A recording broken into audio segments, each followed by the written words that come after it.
역천동 성당에 이렇게 강사로 와주셔서 너무너무 감사드리고 드리세요. 준비하시는 것 같습니다. 네.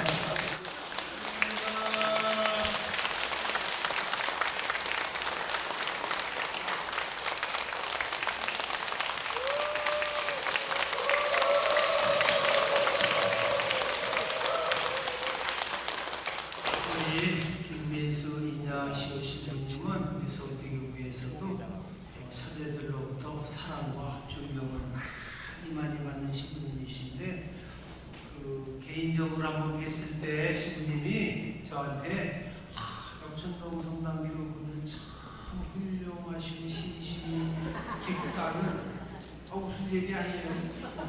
그런 말씀을 하셨어요. 그것은 신부님이 훌륭한 이런 교우분들을 사랑하는 사목을 펼치셨기 때문에 그런 말씀을 하시지 않았는가 생각이 되고 오늘 신부님이 방문해 주셔서 정말 너무너무 감사하고 신부님 편하신 대로 하실 말씀 하시고 다시 한번 격려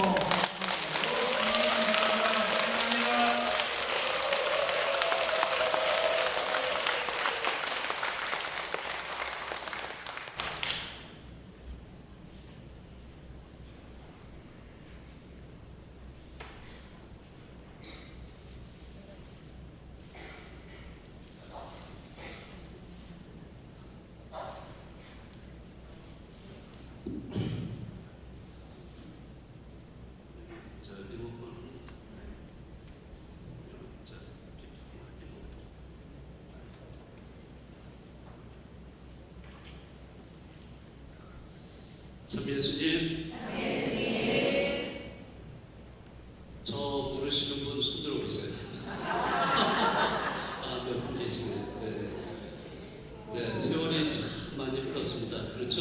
네, 벌써 한 10몇 년이 여기 제가 부임한 지 2007년인가요?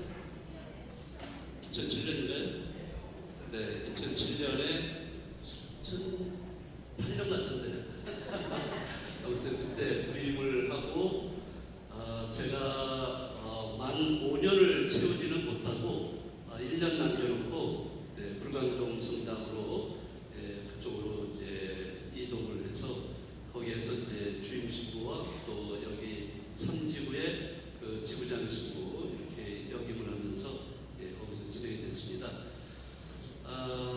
저는 그 전에 신수동 성당의 본당 신부를 마치고 그리고 나서 이제 잠깐 1년 동안 명동개발위원회 전담 총무 신부로 일을 하다가 1년 지나서 바로 이렇게 나와가지고 2008년부터 같은데요. 하여튼 그렇게 해서 신수동 저기에서 떠나서 역천동으로 이렇게 오게 됐습니다. 사실 여러분들이 저를 아시는 분은 아시겠지만 저 출신 성당이 어딘지 아시죠? 네, 바로 여기 응암동입니다. 저는 여기에서 뺑뺑 돌았어요. 은평구에서 어렸을 때부터 살았고 그리고 또 학교를 졸업하고 또 신학교를 갔다가 사제 서품을 받았는데 첫 보좌로 불광동에 갔어요. 그래서 불광동에서 첫 보좌를 했는데 또 시간이 오래 흘러가지고 2022년 역천동에서 불광동으로 또 주임 신부를 이렇게 가게 됐습니다. 그래서 저는 불광동을 2번을 거의 부임하게 된 셈이 됐어요. 자, 그런데 불광동으로 가기 전에 역천동에서 주임 신부를 이렇게 했는데요. 저는 물론 가는 본당마다 어느 곳 하나 잊혀지지 않는 본당들인데 역천동 본당은 제가 이제 사제 생활하면서 어떤 상당히 새로운 계기를 마련해준 그런 본당이었다고 생각을 합니다. 여러분들 아시죠? 제가 무슨 사목을 하고 있는지요?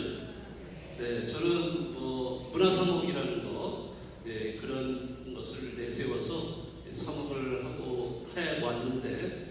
그런 문화사목의 제일 기본적인 틀을 그 기본적인 틀을 이 역천동 성당에서 다 그것이 형성이 됐어요.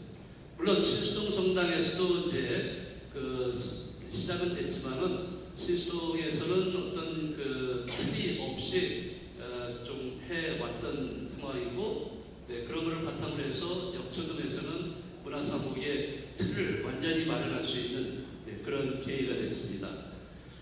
그래서 그렇게 할 수 있었던 것은 제가 이 역천동에 딱 오니까 이 역천동의 우리 신자분들이 기본이 너무나 잘 돼 있어요. 지금도 아까도 우리 분당주님 말씀하신 것 같은데요. 정말 너무 잘 돼 있었어요. 그때도 조금 느꼈지만은 지금 돌아와서 이렇게 생각을 하니까 그 당시 그 신자분들이 이미 교구청이라든지 또는 어떤 단체 활동이라든지 이런 경험들이 있으신 분들이 많이 이렇게 포진돼 있었어요. 네, 그런 분들이 좀 있어서 제가 사목을 하는데 상당히 많은 도움을 주셨어요. 네, 그런 그 도움 덕분에 제가 문화사목의 어떤 기틀을 잘 다질 수 있었다고 생각을 합니다.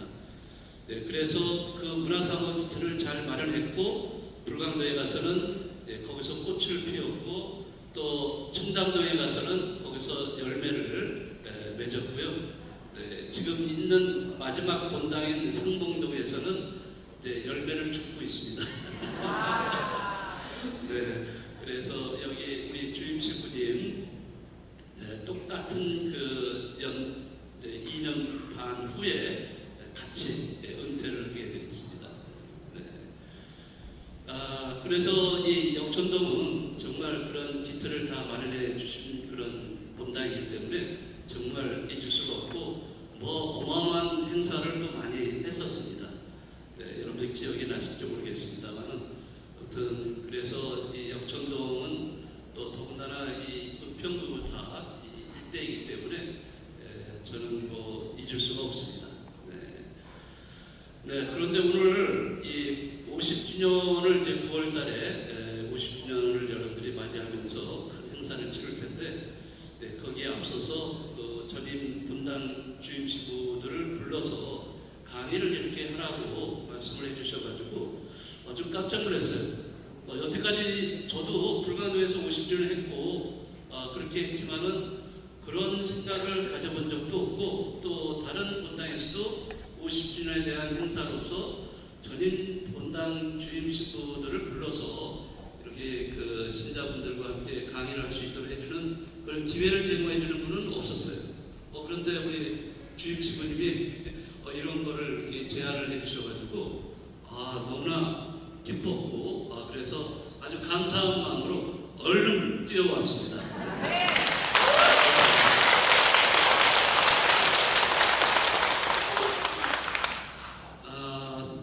저는 이 역천동에 와서 4년 동안 사실 매일같이 공사했어요.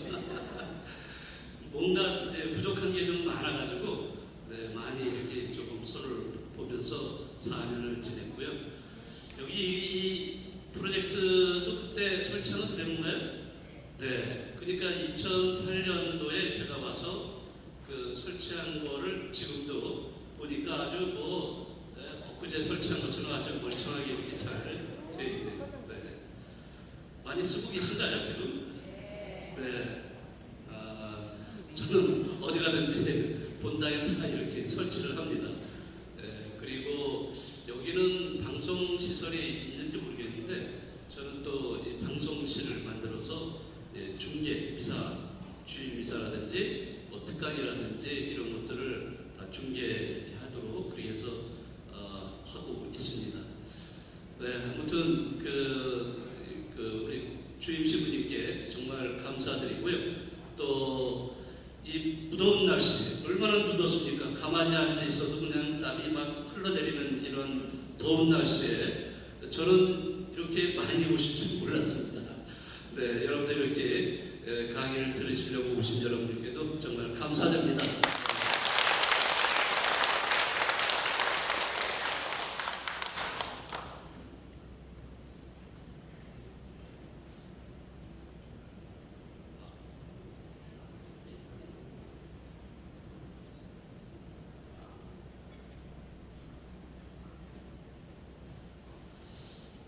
제가 오늘 여러분들과 함께 나눌 이야기는 불편함의 영성입니다. 불편함, 누구나 불편함을 싫어하죠. 자, 그래서 우리 신앙인들의 영성 중에 하나이기는 하지만은 아주 가장 기본적인 영성이 아닌가 이런 생각을 해서 주제를 이걸로 잡아봤습니다. 우선 우리가 살아가면서 편리함을 찾기도 하지만은 또 불편함을 느낄 때도 있습니다. 그래서 그 편리함을 우리가 생각한다면요, 삶의 이중성이라고 할 수 있는데요. 하나는 편리함이 있고 하나는 또 불편함이 있습니다. 편리함은 그 익숙함, 안락함이라고 할 수가 있죠. 누구나 다 편한 거를 좋아하지 그렇게 귀찮고 또 불편함을 다 싫어합니다. 그래서 익숙한 거, 나한테 매일같이 하루 일과를 하면서 익숙한 것들은 편해요. 내가 하기가 편합니다. 뭐 내가 밥을 먹는 것부터 해서 이 시간을 짜서 일과를 하는 모든 것들이 익숙하게 이렇게 매일같이 반복이 됩니다. 그러니까 루틴이라고 그러죠. 이런 루틴, 하루의 일과 루틴을 하다 보면 거기에 이제 반복이 되고 그것이 습관이 되면서 나에게 편안하게 다가옵니다. 그래서 안락함을 느끼게 되죠. 집이라는 것이 사실은 홈이 상당히 안락함을 가져다 주는 것이죠. 그 홈에서는 보금자리죠. 가족끼리 모여서 같이 모여서 함께하는 그런 보금자리. 얼마나 푹나고 안락한 장소예요. 편안한 장소예요. 집에 오면 편안합니다. 집에 오면 지금 이렇게 있지만은 집에 가면 다 벗어 제끼고 저기 속옷만 입고서 있죠. 아주 편안합니다. 물론 가족들이 같이 있겠지만은 그러한 장소가 편안함, 편리함을 추구하게 되고, 그러면서 또 동시에 우리는 이제 시대가 흐르면서 점점 문화가 이제 발달을 하게 됩니다. 그래서 새로운 도구들이 이렇게 자꾸 만들어지면서 그런 새로운 도구들이 우리에게 편리함을 갖다 줘요. 엄청나게 편리한 세상이 이제 되고 있어요. 제일 편리하게 사용하고 있는 게 지금 뭐죠? 핸드폰. 손에서 띄지 못하는 거 뭐예요? 스마트폰이잖아요, 스마트폰. 우리가 스마트폰에 오늘도 지금 제가 지하철 타고 쭉 오는데 거기에 있는 젊은 애들이 전부 다 이거 보고 있어요. 물론 뭐 다 아시겠지만은, 물론 저도 이제 어느 때는 그렇게 보기도 하고 그러는데 정말 한 사람도 빠짐없이 이것만 들여다보고 있는 거예요. 또 서 있어도 이거 들여다보면서 팔이 아프고 또 이렇게 하고 이렇게 하면서 계속 보는 거예요. 뭘 보나? 결국에 보는 건 애들이 보는 건 뭐 게임이라든지 또는 또 애니메이션이라든지 뭐 드라마 뭐 이런 것들을 주로 많이 보겠죠.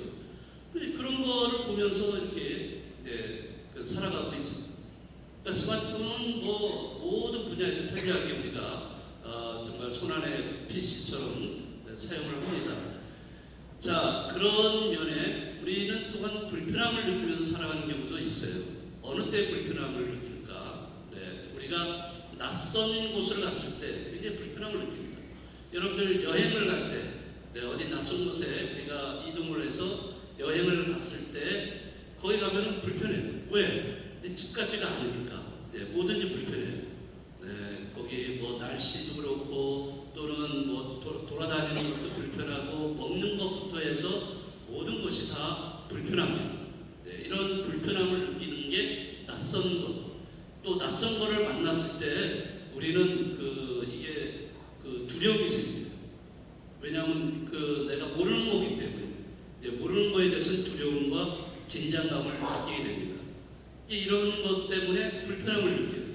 그래서 사람들은 이런 불편함보다는 편리하고 안락하고 익숙한 것에 아주 길들여져 있어요. 그래서 사람들은 불편함. 이따가도 말씀드리겠지만 우리 신자들도 그렇습니다. 신앙생활을 하는 것도 예전에는 그래도 조금 더 사람들이 자기를 희생하고 자기를 헌신하면서 신앙생활하는 분들이 좀 많이 있었는데요. 요즘은 그런 사람들이 별로 그렇게 점점 없어져가는 것 같아요. 이제 신앙생활을 해도요, 이제 편리하게 신앙생활하려고 해요. 뭐든지 좀 편안하게.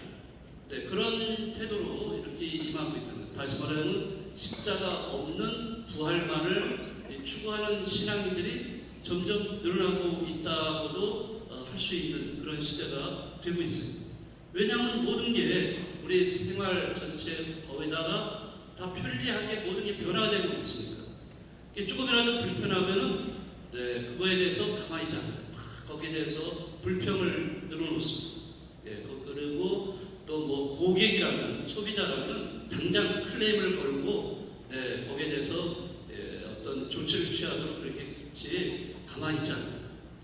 그러니까 불편함을 이제는 원하지 않는 시대, 뭐든지 편리하게 살아가는 그런 시대로 점점 변하고 있는 이런 시대에 우리가 살고 있습니다.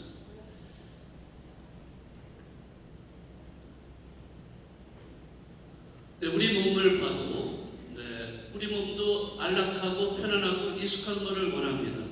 몸 자체가. 그래서 불편함, 낯선, 긴장 이런 것을 우리가 피하려고 하죠. 그래서 안락함, 편리함, 익숙함에 젖다 보면은 결국에는 우리가 게을러져요. 게으름은 우리 가톨릭에서는 그 7가지 실제 하나로 이렇게 들어가죠. 그리고 또 질병에 걸리고 또 고착화됩니다. 그러니까 병이라는 것도 사실은 뭐 여러 가지 원인이 있겠지만은 우리가 게을러서 너무 편하게 살다 보니까 편리하고 자기 몸에 좋은 것들만 이렇게 추구하다 보니까 자연적으로 병에 걸릴 수밖에 없다는 거죠. 뭐 당연하죠. 뭐 먹는 것부터 해서 먹는 거 싫어하는 사람 없죠. 뭐 맛집이라고 하면 뭐 엄청나게 먼 곳이라도 운전해 가서 엄청나게 멀죠. 우리는 맛있는 거를 찾아서 뭐 먹게 되고 또 뭐 텔레비전 치면은 전부 다 거의 다 먹방이에요, 먹방. 그런 프로그램이 나오고. 그러니까 계속 우리는 맛있는 것만 찾아서 먹어.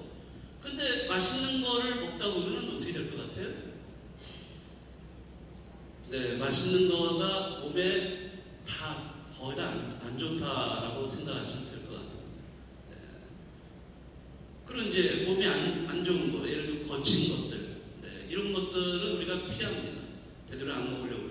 그러나 그런 거를 우리가 먹어야 우리가 더 건강해질 수 있는데 사람들은 입에 좋은 것만, 입에만 좋은 거를 원하죠.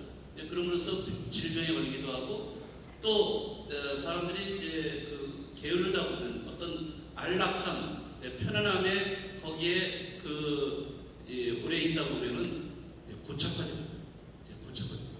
그러니까 거기에만 딱 달라붙어가지고 다른 거를 시도를 안 해. 우리 운전도 그렇잖아요. 운전도 아는 길만 항상 가지 저 다른 길로 이렇게 가는 길도 얼마든지 있는데 그런 길을 잘 안 가요. 한번 내가 익숙해진 길만 항상 가게 돼 있는 이런 것처럼 익숙한 곳에만 그런 곳에 우리가 습관이 돼 있다 보면 그것만 다른 거를 시도를 안 해요. 다시 말하면 고착화된 삶이 되면은 새로운 거가 있을 수가 없어요. 새로운 거를 체험할 수가 없어요. 새로운 거를 체험할 수 없다는 건 다른 말로 표현하면 배울 수가 없다는 거예요. 새로운 거를 추구하게 되면 우리는 새로운 거를 받아들여야 됩니다. 수용할 수 있어요. 그 체험을 통해서 받아들이게 되는데 그거를 받아들일 기회가 없다는 거죠. 자, 불편하지만 낯설고 긴장이 되지만은 그런 것이 나에게 스트레스를 주지만은 그런 긴장과 스트레스가 나에게 새로움을 가져다주고 새로운 것을 우리가 체험함으로써 깨달음을 얻을 수 있다는 거예요. 그래서 우리는 이 사람은 죽을 때까지 늘 체험을 하고 또 책을 읽고 새로운 것을 늘 받아들이는 그러한 노력을 해야 된다는 거죠. 우리가 나이를 많이 먹어도 우리가 젊은 노인으로 살아가야 되지 않겠어요? 지금 이제 점점 고령화돼 가고 있는데 저도 이제 내일 모레면 이제 몇 살이요? 네, 저도 70입니다. 네, 그렇게 되는데 이 나이를 먹으면서 점점 그 이제 고령화되고 노인이 돼가고 있는데 그 나이를 먹으면서 노인이 돼간다는 것은 그 쓸모없는 존재로 이렇게 변해가는 것이 결코 아니라는 거죠. 네, 그 젊게 노인이지만 젊게 살 수도 있는 거고 나이가 젊은 사람이지만 늙게 사는 사람도 있어요. 자, 그러면 차이가 뭐 때문에 차이가 나겠어요? 차이는 딱 하나입니다.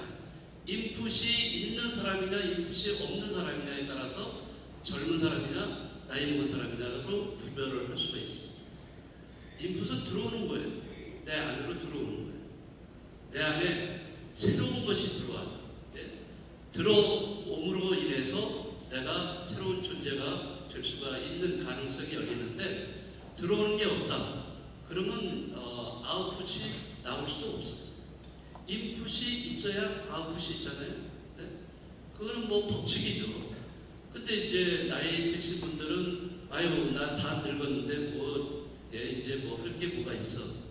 그렇게 하는 사람하고 연세가 많이 있어도 계속해서 사람들을 만나고 뭔가 배우고 이렇게 활동적인 이런 분하고 어마어마한 삶의 차이가 있습니다. 네, 인풋이 있다는 것은 젊게 산다는 것이고요. 인풋이 없는 사람은 젊어도 늙어서 사는 사람이나 마찬가지입니다. 네, 그런데 이제 인풋이 들어온다는 것은 자극을 받는 거예요. 외부로부터 자극을 받아서 내 안에 들어오는 거예요. 그 자극을 받는다는 것은 그만큼 내가 어떤 시도를 하고 새로운 것을 추구할 때 이 가능한 거예요. 예를 들어서 여러분들 아브라함 이야기 한번 다 아시겠지만은 아브라함이 12장에 하나님께서 아브라함을 부르십니다. 네, 그 하란에 살고 있는 아브라함한테 아브라함아 너 떠나라. 네, 그럴 때 그 아브라함이 어떻게 했느냐? 거기에서는 뭐 그냥 그 말씀을 듣고 그대로 부모와 뭐 저기 가족 뭐 친지들을 또 땅을 남겨놓고 그대로 떠났다라고 돼 있어요. 아주 간단하게 서술돼 있지만은 그 내면에 그 안에 거기에 내재되어 있는 그 아브라함의 그 갈등이라는 거예요. 나이가 그때가 70이었어요.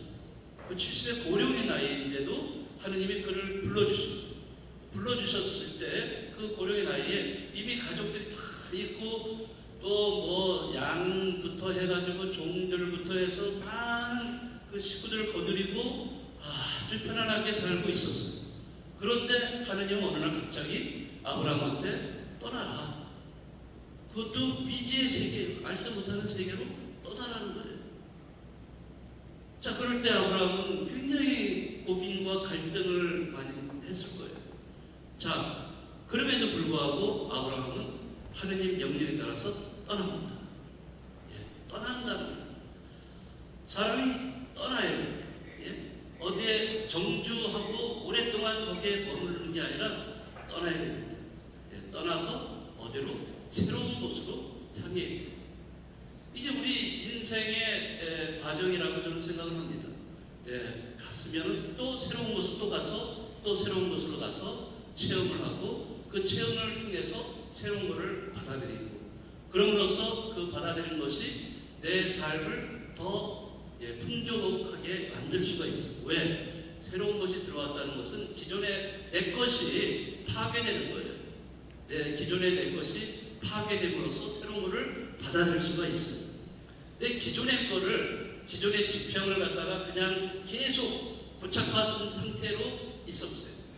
그런 사람은 고정관념, 편견, 선입견 속에 그냥 살아가는 사람밖에는 될 수가 없습니다.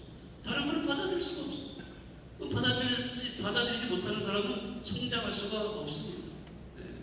그러니까 그러한 떠남이라고 하는 것은 아브라함은 그 하나님 말씀을 듣고 순종해서 떠나죠. 떠난다는 것은 새로운 곳으로 가는 것입니다. 그런데 새로운 곳에 간다는 것은 굉장히 위험해요. 그 당시에 생각해 보세요. 여행을 떠난다? 몇천 년 전의 일인데 여행을 떠나죠. 그러면 뭐 알지도 못하는 부부로서 살아가게 되는데 뭐 주위에서 가만 놔두겠어요. 네. 그 아브라함 이야기 다 읽으셔서 아시겠지만은 뭐 많은 고난을 많이 겪었습니다. 겪어요. 네. 그러면서 아브라함은 믿음의 조상이 결국엔 되는데요. 어쨌든 이러한 깨어나는 이런 인간이 될 수가 있다는 것을 알 수가 있습니다. 자, 제가 여기 본당에서는 제가 이거 실시해서 읽은 책일 거라고 생각하는데요. 저 때문에 책 많이 읽으셨죠? 네. 본당 추천도서 2개월에 한 번씩 그 책을 읽으라고 말씀을 드렸고 또 책 판매까지 했어요. 그래서 많이들 사가셨고 그런데 저는 그 이후로 해서도 뭐 여기 불광동, 청담동, 상봉동까지 지금 현재까지도 계속 그렇게 하고 있어요. 물론 이제 책을 이렇게 연세 드신 분들이 많아가지고 책 읽는 게 불편하긴 한데 그래도 제가 그래도 잘 그 표현을 잘 해가지고 이거 꼭 읽으면 어떻게 됩니다. 아 이거 너무 좋습니다. 막 하면서 제가 약간 그렇게 얘기를 하면은 그래도 책이 그래도 팔립니다. 그래서 그걸 가지고 매주 제가 평일 미사 때 강론을 이제 하기도 하는데요. 지금까지 그렇게 해오고 있습니다. 그 중에 책 한 권이 제가 어른 동화 연어입니다. 연어는 안도영이라는 시인이 쓴 책이에요. 굉장히 오래전에 쓴 책인데 1999년도 책이에요. 이 책이 어마어마한 인쇄를 했던 하에 온 책입니다. 예, 프랑스의 그 생텍쥐베리에 뭐가 있어요? 어린 왕자가 있다면 우리 한국에는 안도연의 연어가 있다라고 할 정도로 이 연어라는 책은 아주 얇은 어른 동화인데 아주 얇은 책자인데 너무너무 감명 깊은 책입니다. 네, 동화야 동화.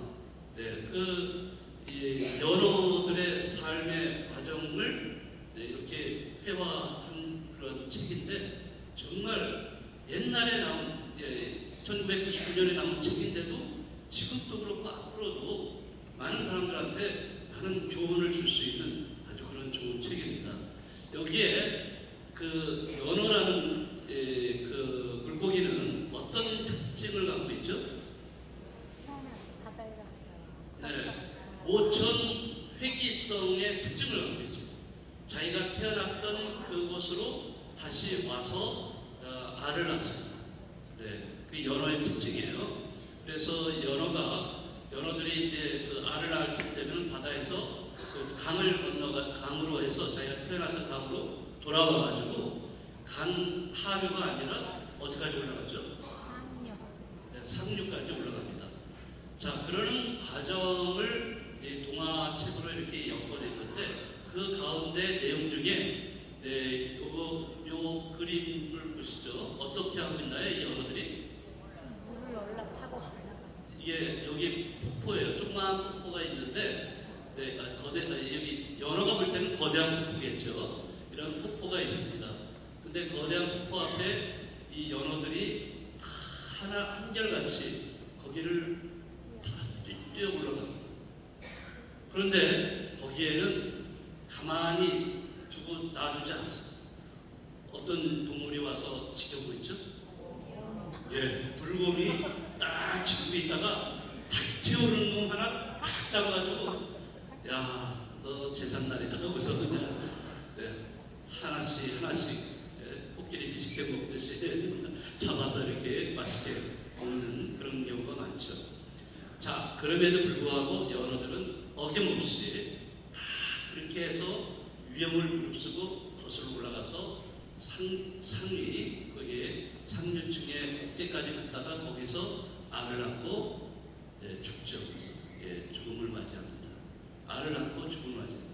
그 죽은 그 연어들이 둥둥 떠가는 걸 보셨는지 모르겠어요. 정말 참 안타깝다 할 정도로 그런 느낌이지만은 뭐 그게 연어들의 삶의 과정인데 어떡합니까? 자, 여기서 거대한 폭포의 그 은빛 연어가 거기에 주인공이에요. 은빛 연어. 근데 은빛 연어 것도 이제 여기 합세를 해서 그 강을 건너서 강으로 해가지고 상류로 이렇게 쭉 올라가는 과정에서 이제 그 폭포를 만나요. 이 연어대가 폭포를 이렇게 만납니다. 자, 이럴 때 연어대들이 서로 모여가지고 막 회의를 해요. 자, 이거를 어떻게 할까? 두 가지 갈래가 있는 거예요. 하나는 네, 이 폭포를 원래처럼 네, 조상들이 했던 것처럼 뛰어 올라가는 그런 길이 있고, 또 하나는 인간이 만든 길이 있어요. 인간이 만든 길은 그 옆으로 수로가 있어요. 그래서 이 수로를 따라 올라가면 너무 쉬운 거예요. 네, 이런 길이 있어요. 다시 말하자면 어려운 길과 쉬운 길이 놓여져 있습니다. 그런데 연어떼들이 회의를 하면서 어떤 길을 선택을 할 것 같아요? 어려운 길. 뭐 쉬운 길을 다 그렇잖아요. 아이고 쉬운 길이 있는데 뭐 때문에 그렇게 어렵게 하느냐는 정도로 거의 다 이 쉬운 길을 택하고 마는 겁니다. 자, 그럴 때 은빛 연어가 딱 나서서 아니다, 네, 이렇게 하면서 이야기를 하고 있습니다. 우리가 쉬운 길을 택한다면 우리 새끼들도 쉬운 길로만 가려고 할 것이고 거기에 익숙해질 것이다. 네. 하지만 우리가 험난한 폭포를 뛰어넘는다면 그 순간의 고통과 환희를 우리 새끼들에게 고스란히 넘겨주게 되지 않을까. 우리가 폭포에서 보내는 한순간 한순간이 우리 새끼들의 뼈와 살이 될 거다 라고 이렇게 은빛 연어가 이야기를 합니다. 그래서 우리 새끼들한테 그 고통과 환희를 넘겨줘야 된다는 거죠. 그게 보이지 않는 유산이고, 그거를 통해서 후대에도 연어라는 정체성을 계속 유지할 수 있다는 거예요. 네. 그런 이야기를 들려줍니다. 자, 그럴 때 이 연어떼들이 이 은빛 연어의 이야기를 듣고 이제 정말 자기네가 그 정체성을 잠시 잊어버렸다라고 생각하고서 그 말대로 이제 폭포를 뛰어넘어서 올라가게 됩니다.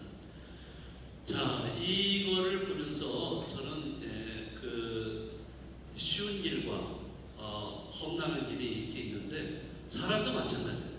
우리도 인생을 살다 보면 쉽게 가는 길도 있고, 가려고 하는 길도 있고 어려운 길도 있습니다. 우리는 인생은 끝없이 선택을 하면서 살고 있습니다. 편안하게 살 것인가 아니면 불편하게 살 것인가, 뭘 우리는 택하든지 간에 그러한 어떤 생각을 가지고 택하게 됩니다. 그런데 대부분이 우리는 거의 무의식적으로 불편함보다는 그냥 그 편안함 쪽으로 대부분 선택을 하면서 살아가고 있어요. 그건 뭐 어쩔 수 없는 일도 있겠지만, 그러나 그렇게 쉬운 길로만 인간이 가다 보면은 우리는 그 새로운 것을 얻을 수가 없다는 거죠. 새로운 지평이 있을 수가 없고, 우리 삶의 지평은 그 안에서만 눈물 속에 깨부린 마냥 살 수밖에 없다는 거죠.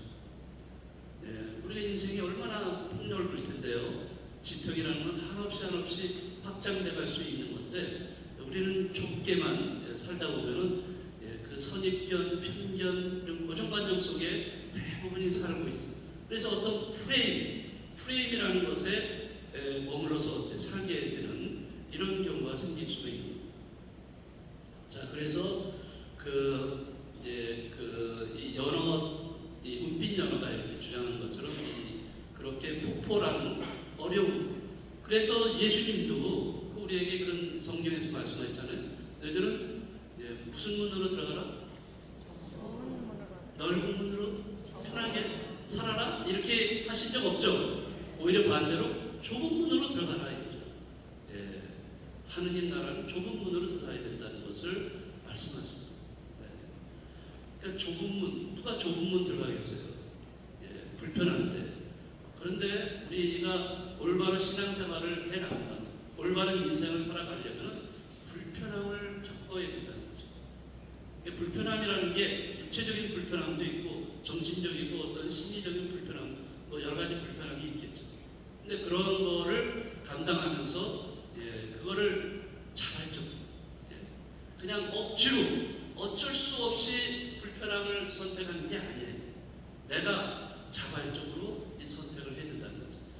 자, 새 악마의 유혹 이야기를 잠깐 들려드리죠.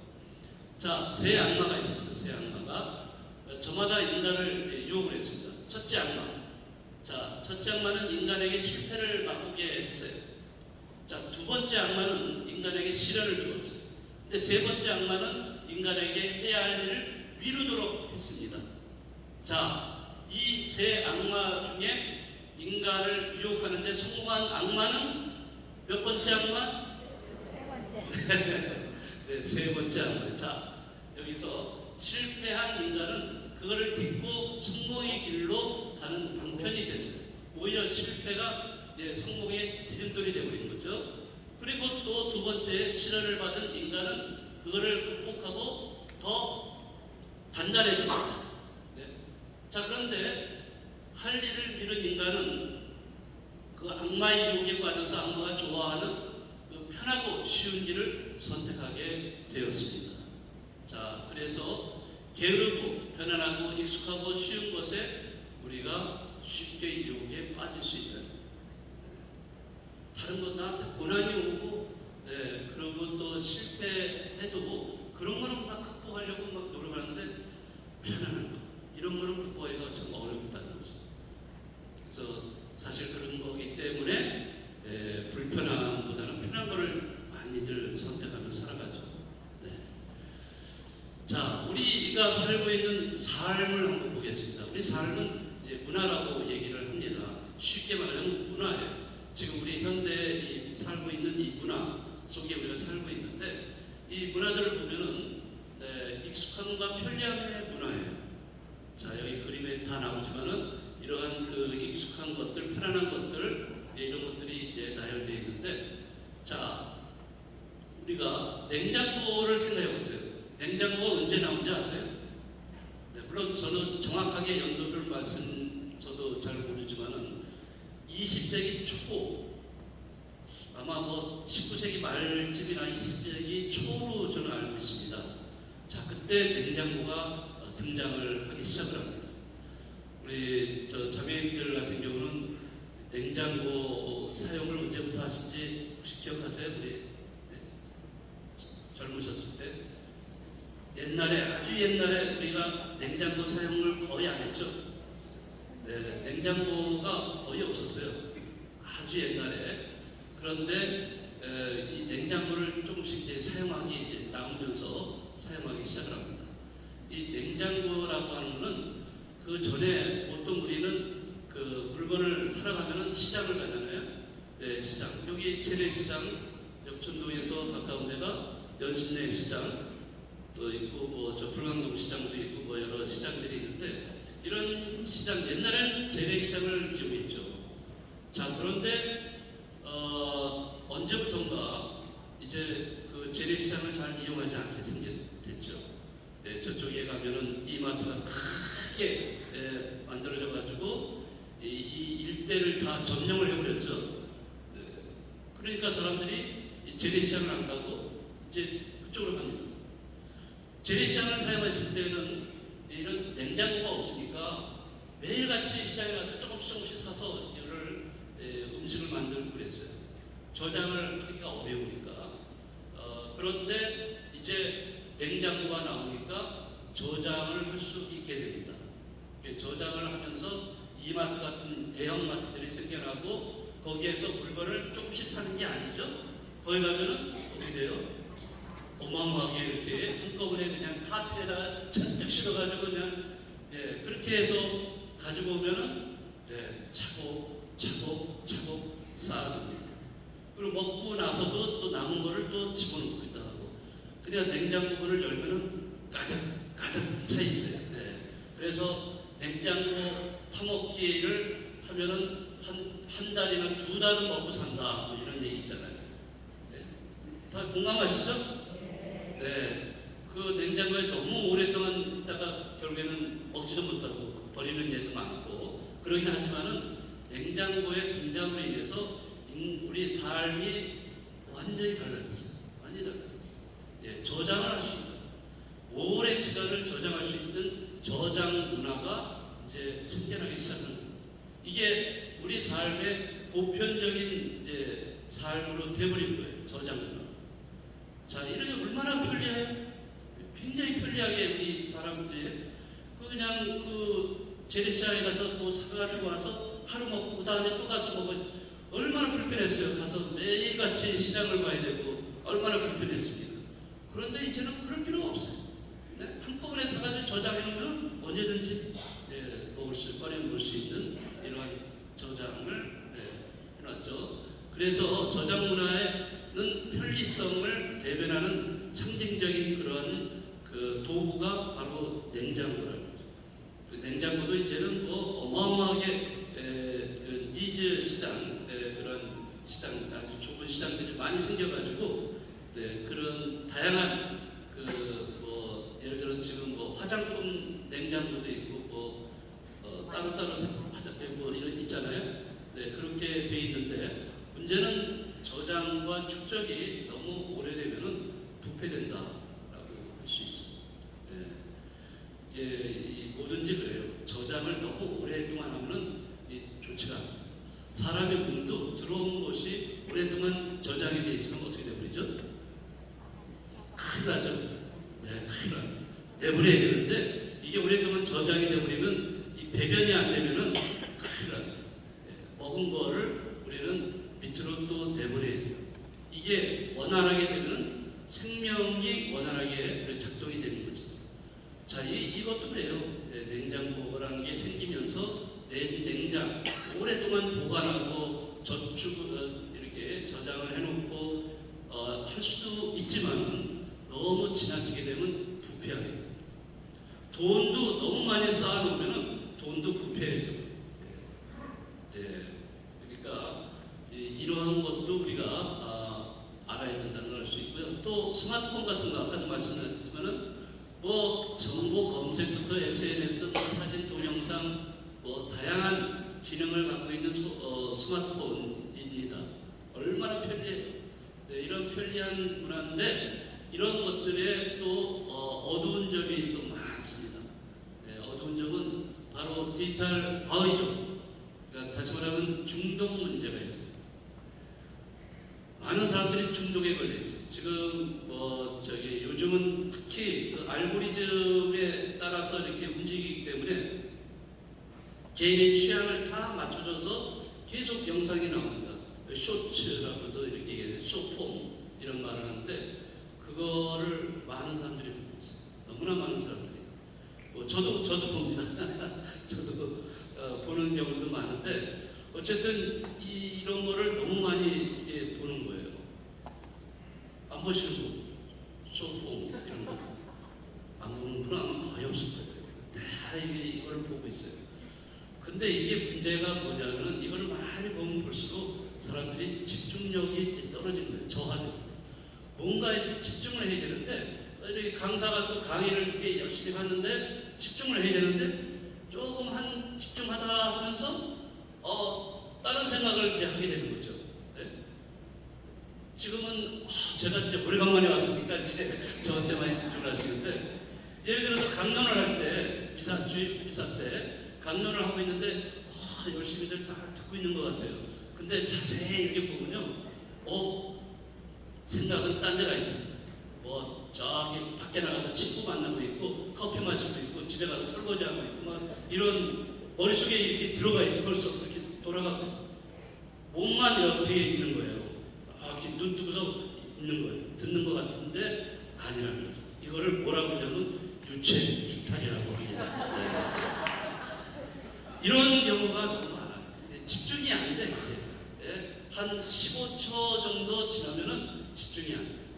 이제 그런 문제점들이 다양하게 우리 인간답게 살지 못하게 하는 그런 요소로 점점 작용하고 있습니다.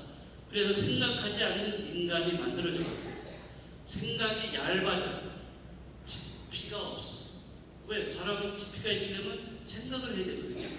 생각을 해야 되는데 생각하지 않는 인간이 자꾸 많아지고 있어요. 여러분들 생각하지 않고 말하고 생각하지 않고 행동을 할 때 이거 어마어마한 문제가 생길 수 있어요. 여러분들 나치스 당시에 유태인들이 600만이 학살됐잖아요.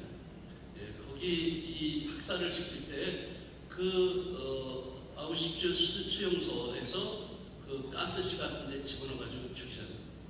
예, 그거 죽이는데 그것도 연구를 해서 그게 결과를 가지고 죽이는 거였어요. 어떻게 하면 네, 짧은 시간에 그 많은 사람을 죽일 수 있는지 이거를 연구를 하는 거예요, 나치스. 그렇게 해서 그 수많은 유태인들을 죽인 거죠. 자, 그런데 그런 연구를 한 사람들은 아무 생각이 없어요. 그냥 명령이 떨어졌으니까 나 명령에 따라서 이거 한다. 연구를 한다. 근데 그 연구 결과가 이 어마어마한 사람들을 죽음으로 몰아넣는다는 것을 알면서도 그저 명령에 따라서 움직였을 뿐이라는 거죠. 생각이 없어요. 무사유가 얼마나 악이 된다는 것, 죄가 된다는 것을 알려주는 대표적인 사례입니다. 네.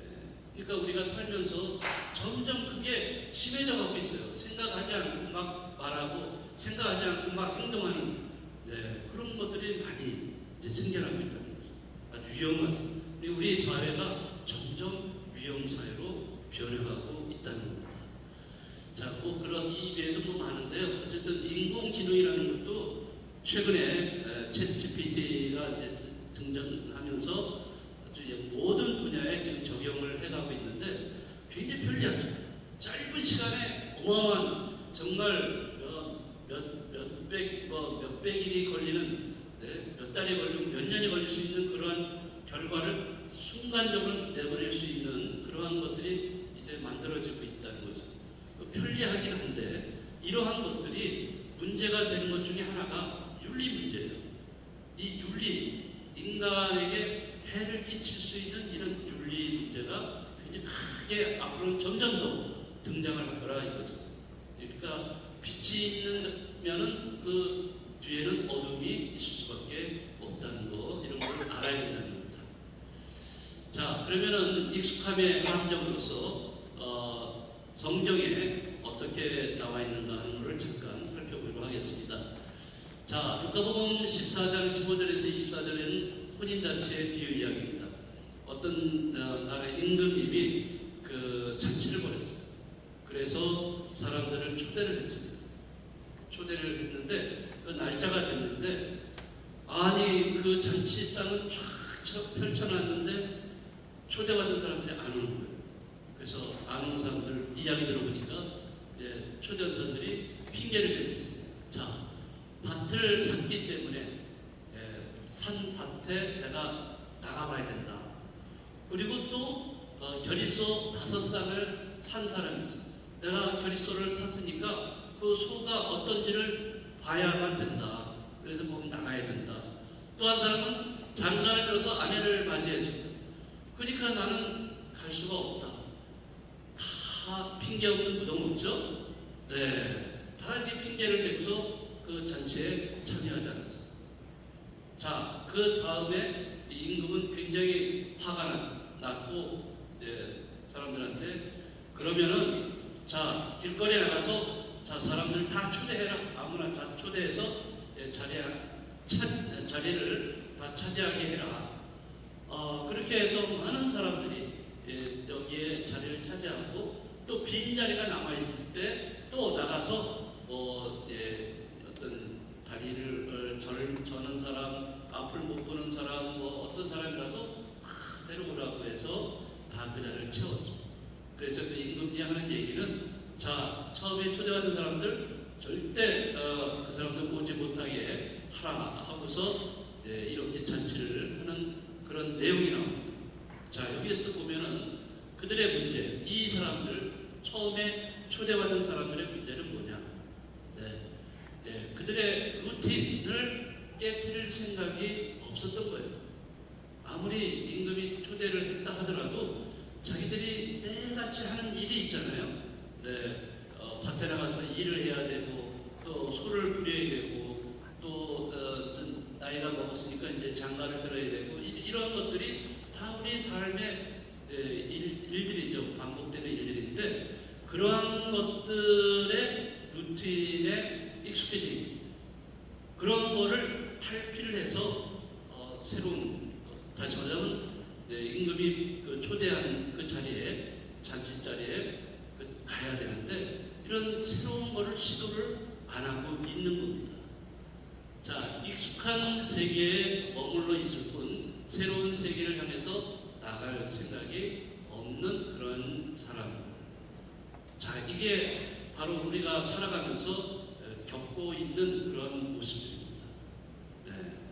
우리가 매일같이 반복된 루틴이 그게 뭐 잘못됐다는 건 아니에요. 네, 그건 해야 되죠. 우리가 매일같이 해야 될 일들은 해야 되지만은 그거보다도 더 높은 가치가 있다면은 우리는 그거를 추구해야 돼요. 그거를 선택할 용기가 있어야 되고, 네, 그런 기회를 우리가 잡아야 되는데, 네, 그 기회를 놓치는 거예요. 그 기회를 우리는 그 히라 말로 뭐라 하냐면, 예, 카이로스라고 합니다. 카이로스의 시간. 우리는 대부분 크로노스의 시간만 보내고 있어요. 많이들. 네, 1시간, 2시간, 3시간, 뭐 몇 시에 뭐 한다, 뭐 이렇게 그런 시간, 양적인 시간에 많이 얽매여서 우리가 살아가고 있는데 살다 보면은 그런 시간이 아니고, 예, 그 카이로스적인 시간이 필요하다. 이 카이로스적인 시간은 때입니다. 때. 뭐뭐 할 때. 자, 예수님이 공생을 시작할 때 뭐라 하셨는? 자, 때가 되었다. 자, 복음을 회개하고 복음을 믿어라. 이런 말씀하셨어요. 네, 공생활 벽두에 이런 말씀하셨어요. 때가 되었다는 거죠. 그때는 카이로스의 때. 이 카이로스의 때는 바로 하나님 나라가 임하는 때고 또 거룩함의 때고 그렇습니다. 이런 때를 우리가 잘 알아서 그것을 우리가 행할 때 정말 우리는 그 하나님 나라를 맛볼 수 있는 거고 더 성숙해가는 신앙이 될 수 있다는 거죠. 자, 그 다음에 불편함은 신앙의 방식이다. 자, 이제 제 결론에 이제 도달하고 있는데요. 신앙의 방식은 불편함이 있습니다. 편안함이 있지 않습니다. 네. 자, 예수님을 여러 가지로 부를 수가 있는데 대표적인 것 중에 하나 바로 길 위의 예수님입니다. 예수님은 여러분들 저 복음서를 보시면은 예수님이 갈릴리아에서 선교 활동을 하셨죠. 활동을 하시면 늘 돌아다니셨어요. 그 호숫가, 갈릴리아 호숫가를 중심으로 해서 그 일제 도시들을 여러 군데를 돌아다니면서 하나님 나라를 선포하시고 병자들 낫게 하시고 마귀를 쫓아내시는 그런 기적을 행하셨습니다. 자, 그러면서 돌아다니시다가 그 다음에 최종 목적지가 어디예요? 예? 모르세요? 예수님 어디서 돌아가셨어요?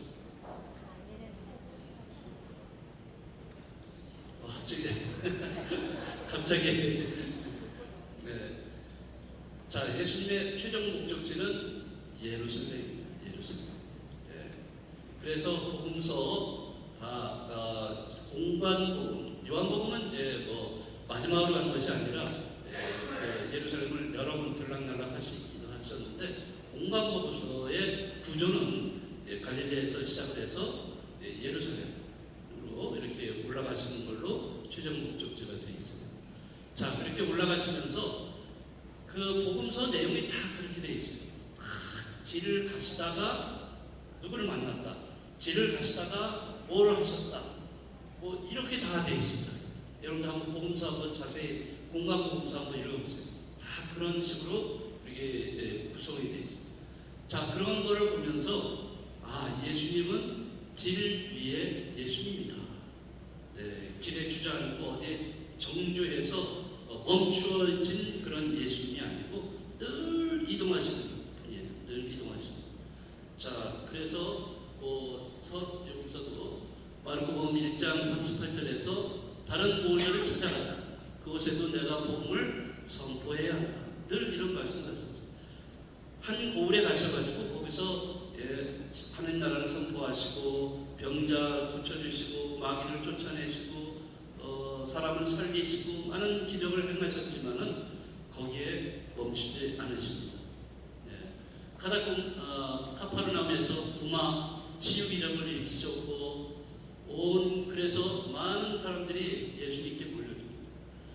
그렇잖아요. 사람을 이렇게 아팠던 사람을 낫게 해주시고 마귀 들렸던 사람이 또 아이가 다 쫓겨나가고 뭐 이런 기적이 막 일어나니까 얼마나 많은 사람들이 지금도 아프신 분들 많지만은 옛날에도 얼마나 많은 사람들이 아픈 사람들이 많았는지 몰라요. 그러니까 그 아픈 사람들, 사연이 있는 사람들이 전부 다 예수님께 몰려오고 자 고쳐달라고 다 이렇게 해서 오면 다 고쳐주셨는데 하루에 다 그걸 하시겠어요? 그러면서 예수님은 그 장소에 그 한 고을에 계속 머물러 계시지 않았다는 거죠. 사람들은 그걸 원했어요. 사람들은 우리 고을에 이런 분이 오셨구나. 정말 이런 메시아가 우리 고을에 우리들이 대접을 잘 해드릴 테니까 예수님 여기에 남아서 저희들과 함께 해주십시오. 그리고 뭐 먹을 것부터 해서 뭐 여러 가지를 재물 같은 것도 갖다 드리고 그러면 인기가 대단하시네요. 얼마나 인기가 좋아요. 지금 뭐 BTS 저리 가랍니다.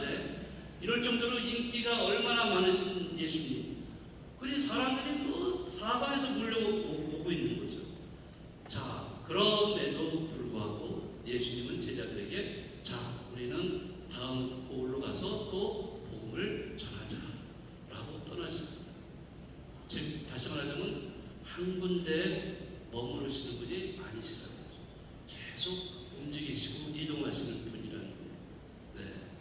그러면은 이동이라고 하는 것은 사실 불편하죠. 한 군데 딱 정착해 있으면 다 먹을 거 뭐 다 갖다 주는데 그리고 거기 있으면 딱 그 자리에 있으면 사람들이 우러르고 존경받고 얼마나 좋아요. 그런 것들이 일종의 고착화된다는 거죠. 사람이 그 한 자리에 오래 머물러 있으면 뭐 어떻게 되죠? 냄새가 납니다. 냄새가 나요. 우리 식구들도 몇 년 만에 우리가 바뀌죠? 5년 만에 이렇게 바뀌게 돼 있어요. 더 이상 있으면 물론 뭐 더 여러 가지 역할도 할 수도 있지만은 5년이 적격인 것 같아요. 그래서 또 새로운 곳을 가고 또 새로운 곳을 가고 이렇게 순례자로서 이방인으로서 늘 돌아다니는 그러한 것들이 바로 예수님의 그런 모습입니다. 한 군데 정주하지 않고 계속 이동하시는 예수님. 그래서 이거 저는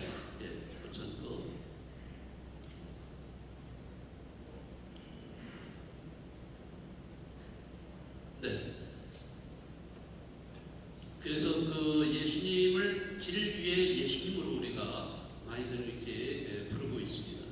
그래서 여러분들도 길 위에 예수님, 이 길 위에 예수님은요 갑자기 나타나신 게 아니에요. 이건 구약의 배경을 갖고 있습니다. 여러분들 구약에서는 주제가 뭔지 아세요? 구약을 관통하는 주제가 뭔지 아세요? 물론 뭐 여러 가지 단어가 나올 수 있지만은 대표적으로 그 이집트에서 종살이에서 벗어나가지고 어디에 갔죠? 이 이스라엘 백성들이 해방이 돼가지고 어디로 갔어요? 가나안을 향해서 갔죠. 근데 가나안을 들어가기는 그렇게 오래 걸리지는 않습니다. 그런 거리인데도 그 이스라엘 백성들이 얼마큼 그 광야에서 헤맸습니까? 40년을 헤맸습니다. 40년을 그것도 그냥 땅이 아니라 광야에서.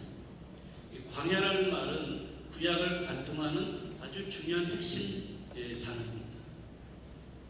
광야라는 거가 어떠한 것인가를 정확히 인식을 할 때 우리는 이 예수님의 길 위에 예수님을 잘 이해할 수 있어요. 그 배경이 바로 광야입니다. 구약은 광야에서 삶이에요. 광야에서 삶. 광야, 먹을 것도 없고 마실 것도 없는 곳, 그런 곳에 그 백성들이 거기에서 텐트를 치고 늘 이동하면서 어디에 정주하지 않고 이동하는 삶이었어요. 이러한 그 배경이 예수님께 이렇게 모아지게 되는 거예요. 그래서 예수님이 신약에서 길 위에 예수님으로서 우리에게 나타나십니다. 그러니까 늘 움직이십니다. 늘 여러분들도 그래서 움직이십니다. 물론 뭐 이렇게 뭐 길을 항상 뭐 이렇게 걸어가고 그런 거가 아니라 여러분들이 어디 한 군데 내가 그냥 오래 머물고 싶고 그러긴 하지만은 그거를 벗어나야 됩니다. 벗어나야 됩니다.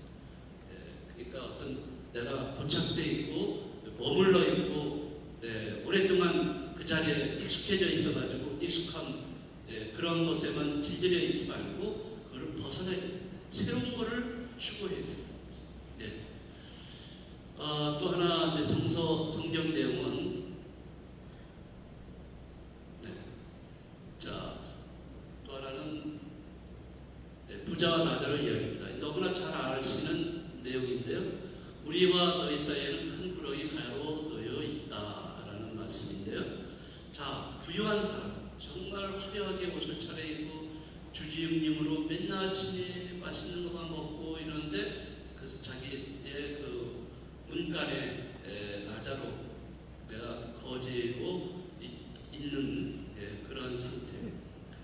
분명히 나자로가 있다는 것을 알았을 거예요. 알았지만은 무관심하죠. 그런 상태에서 이 무시를 하게 되죠. 그러니까 부자는 나자로를 상당히 불편해했을 거예요. 불편한 경우가 이런 사람을 두고도 불편한 사람이 있어요. 물론 나하고 뜻이 안 맞는 사람도 불편할 수도 있고 또 이렇게 자기가 좀 도와줘야 될 사람이 있는데도 그걸 무시해버려요. 근데 사실 무시하지만 또 불편함이 있어요. 이런 불편함을 우리가 무시하고 지나가는 경우가 굉장히 많이 있어요. 자, 불편함을 없애기 위해서 그는 택한 것은 무관심, 외면이었어요. 부자는. 자, 무관심과 외면은 서로 단절이라고 할 수 있는 거예요. 자기 스스로 단절을 시켜버린 거예요. 그런데 죽은 다음에 그 단절은 자기가 만드는 구렁텅이가 되어버린 겁니다. 아브라함과 자기 사이에 큰 구렁텅이가 놓여서 걷어갈 수가 없다고 되어 있잖아요. 그 구렁텅이는 살아생전에 자기가 만든 단절이에요. 그 이웃을 단절시켰기 때문에 스스로가 만들어 놓은 거예요. 하느님이 만들어 놓은 게 아니라 스스로 만들어 놓은 겁니다. 그래서 사실 우리가 살면서 우리를 불편하게 하는 사람들이 있어요. 그런 불편하게 하는 사람들이 여러 있지만 그 중에서 특히 이 시대에 나자로들이 있습니다. 가난한 사람들, 사회적 약자들, 또 다양하게 고통받고 상처받는 사람들이 있어요. 이런 고통이라는 것이 옛날에는 어떤 물질적인 고통을 주로 얘기했지만 지금은 이제 정신적이고 심리적인 어떤 고통 이런 것들도 굉장히 많습니다. 이러한 것을 겪는 사람들이 굉장히 많이 있어요. 그런 사람들에 대해서 우리는 어떤 태도를 취해야 될 것이냐. 우리가 무관심 외면으로 한다면은 그렇다면 부자나 마찬가지고 결국엔 죽은 다음에 구렁텅이를 만들어 스스로 만들어 놓는 결과가 될 수밖에 없을 것입니다. 자, 여기 추경님의 이야기 하나 더 해드리죠. 추경님은 66년 마산 교구장이셨는데 69년에 한국 최초의 추경으로 서임이 되셨죠. 그래서 98년까지 서울대교구 교구장으로 계시다 은퇴하셨고 2009년에 선정을 하셨습니다. 자, 근데 이분의 초창기에 그 일화가 있어요. 이 일화를 좀 소개를 해드리고 있습니다. 김수환 추경님이 우리나라 최초의 추경으로 선출되었을 때 천주교 신자 중에 그 사업을 하던 분, 크게 사업을 하던 분들이 그 신자분들이 있었어요. 그런 분들이 모여가지고 돈을 모았어요. 돈을 모아가지고 추경님께 추경님이 되셨다는 것에 대한 그 환영으로 캐딜락을 사가지고 선물을 해드렸어요. 그러니까 60년대 말이니까 캐딜락 지금도 굉장히 비싼 차인데 그 당시에 얼마나 비쌌겠어요. 근데 그 차를 비싸지만 사가지고 선물을 드렸습니다. 추경님한테. 자, 추경님이 당시에 선물을 받은 캐딜락을 어떤 수녀님하고 어느 날 타고 갔어요. 타고 갔는데 근데 그 수녀님이 농담을 하면서 추경님께 이런 말을 던졌어요. 뭐라 던졌냐면 추경님 이런 고급차를 타고 다니면서 길거리 사람들 떠드는 소리도 안 들리고 고약한 냄새도 안 나겠네요. 딱 이 수녀님이 그런 얘기를 한 거예요. 왜 옛날에 90년대 말 70년대 초만 해도 길거리 냄새가 나잖아요. 이런 좀 안 좋은 냄새들. 캐딜락은 뭐 완전히 그냥 유리문으로 딱 닫혀가지고 뭐 소리도 안 나고 조용하고 얼마나 좋겠어요. 근데 이 수녀님이 그런 얘기를 한 거예요. 이 말을 들은 주경님은 뒤통수를 망치로 얻어맞은 것 같았다고 이제 말을 합니다. 그날 밤 주경님은 주교관 3층 성당에 있는 십자가 앞에 무릎을 꿇고 눈물을 흘리면서 크게 통회를 했다고 합니다. 네, 사실 주경님은 가난한 옹기장의 집안에서 태어났기 때문에 누구보다 가난한 사람의 처지를 이해한다고 생각을 했는데 고위 성직자가 되어서 자기도 모르는 사이에 교만해졌다는 이런 사실에 괴로웠다는 거예요. 그리고 그분이 이제 나중에 이제 이 인류에서 크게 이제 깨닫게 됩니다. 네. 사람들이 고개를 들어야 보이는 것이 아니라 세상 사람들 옆에 있어야 한다는 평범한 사실을 이제 깨닫게 된 거예요. 그래서 주경님은 미안하다는 말과 함께 캐딜락을 돌려보냈고 평생 좋은 차는 타지 않고 다녔다고 합니다. 네, 사실 주경님도 그 당시에 그 현대차 정도로만 지금도 주경님들도 현대차 정도로 이렇게 타고 다녀요. 네. 자, 이 이야기에서 시사하는 바는 정말 그 딱 창문을 닫아버리면은 차 안에서 얼마나 편안해요. 네. 소음도 안 들리죠. 뭐 냄새도 안 나죠. 또 뭐 먼지도 안 들어오죠. 얼마나 편안해요. 편안하게 캐딜락 타고 목적지까지 간다는 것은 아주 편안하죠. 자, 그런데 당신이 이제 그 수녀님 말씀을 딱 듣고서 깨달은 이건 아니다. 네. 네. 더구나 성직자가 이런 편리함 속에 매몰돼서 정체성을 잃어간다는 것은 말이 안 된다. 그리고 크게 깨닫고 이렇게 그런 이야기. 정말 그 오래된 이야기지만은 굉장히 감동을 주는 그런 이야기라고 할 수 있습니다. 피에르 스님이라고 있는데 이것도 굉장히 제가 책을 단순한 삶이라는 책이 있어요. 이분이 연세가 굉장히 많이 드셔서 책을 쓴 그 책인데 프랑스 빈민들의 아버지라고 불리고 돌아가신 다음에도 프랑스에서 가장 인기 있는 인물로서 수년 동안 1위를 차지해 왔던 그런 신부님이십니다. 자, 그런 이분은 정말 그 타인, 사르트르 같은 경우는 철학자는 타인은 지옥이다. 그런데 피에르 스님은 타인과 단절된 자기 자신이야말로 지옥이다라고 이야기를 합니다. 자기 편안함을 위해서 타인의 불편함을 차단해 버리기 때문이죠. 그게 지옥이라는 거죠. 자기 편안함을 위해서 다른 사람들의 불편함을 막아버릴 때 그게 지옥이라고 하는 거. 고통받는 사람을 외면하고 도움이 필요한 이웃에게 무관심할 때 자신은 편안할지 몰라도 이웃에 대해서 외면하고 무관심한 데는 죄라는 거죠. 그게 죄라는 거예요. 미사 천리에 빠졌다, 뭐 내가 뭐 했다, 뭐 이런 그런 것도 죄지만은, 그러나 이 죄, 남에게 무관심한 죄, 그것도 죄라는 거죠. 이제 마지막으로 불편함의 영성은 결국에 뭐예요? 십자가의 영성입니다. 불편함의 영성은 십자가예요. 우리는 십자가를 지고 가는 사람입니다. 예수님이 그러셨잖아요. 당신 내 제자가 되려면 자기 자신을 버리고 자기 십자가를 지고 나를 따라야 한다. 이렇게 말씀하셨잖아요. 그 십자가라는 것을 다른 말로 표현하면 불편함이에요. 우리가 불편함을 감수할 수 있어야 된다. 그거를 아까도 말씀드렸지만은 바로 자발적인 불편함이라고 얘기를 합니다. 여러분들은 자발적인 불편함 이거를 선택하셔야 참된 신앙생활을 할 수 있다는 거예요. 자, 자발적인 불편함 한번 말씀해 보시겠어요? 자발적인 불편함.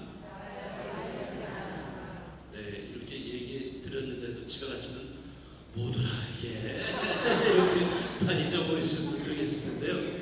자발적 불편함, 불편함인데 그냥 억지로 불편함을 느끼고 그러는 게 아니라 자발적으로 내가 불편함을 내가 택하는 거예요. 내가 능동적으로 적극적으로 선택하는 것이 자발적 불편함입니다. 네, 우리 역전동 분당 우리 신자 여러분들 앞으로도 네, 우리 이 성당 공동체 안에서 또 이 지역사회 안에서 자발적 불편함을 실천함으로써 여러분들이 하느님께 영광을 드리는 우리 여러분들이 되시면 좋겠습니다.